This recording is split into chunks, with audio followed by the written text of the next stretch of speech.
going to believe this. UNSC tag detected. Designation: friend.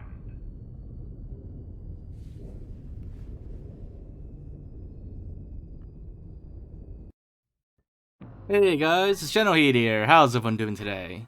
So, for today's video, we're going to be taking a closer look at the cut mid-credits ending of Halo Infinite. So, a few days ago, as of this video being uploaded, I did upload a video showing that there is indeed a cut ending, but I was only able to show the audio and dialogue because we didn't have the ability to restore the cutscene at the time.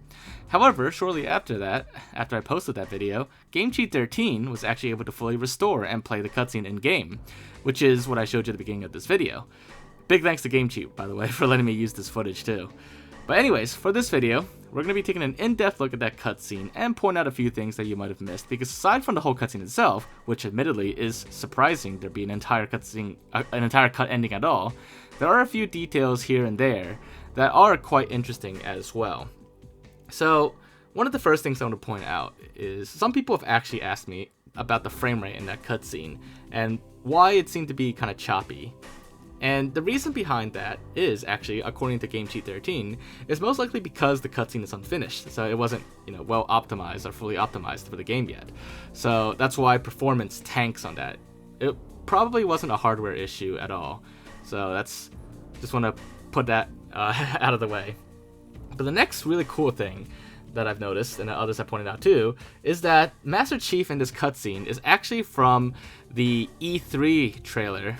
The Discover Hope trailer, not the actual final version of Master Chief. It's using an older version of Master Chief in that cutscene, which is actually pretty cool that that version of Master Chief even still exists in the game. You would think that it would be completely cut and removed from the game, but apparently a lot of stuff from older builds of Halo Infinite, even going as far back as that E3 build, it's all still in the game apparently, and actually used in this cutscene, which means this cutscene was probably cut at some point, when the E3 demos were being shown. So who knows what the original purpose of these cutscenes were, or why they were even cut.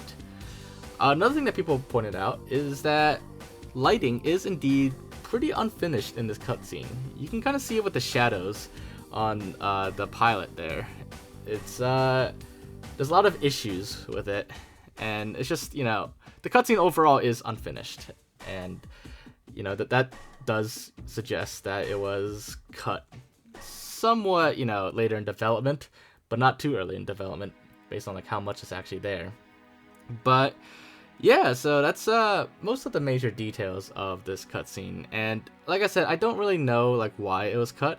Some people think the cutscene could be used to hint at a future DLC, but maybe that DLC was canceled for something else, and that's why the cutscene was removed. But who knows? But anyways, that wraps it up for this video. Shorter video for today, but just a few interesting things about that cutscene I want to point out. Hopefully you guys enjoyed this video and found it interesting. If you did, make sure to leave a like, leave your thoughts and comments, and make sure to subscribe if you haven't already, and I will see you all next time. Bye guys!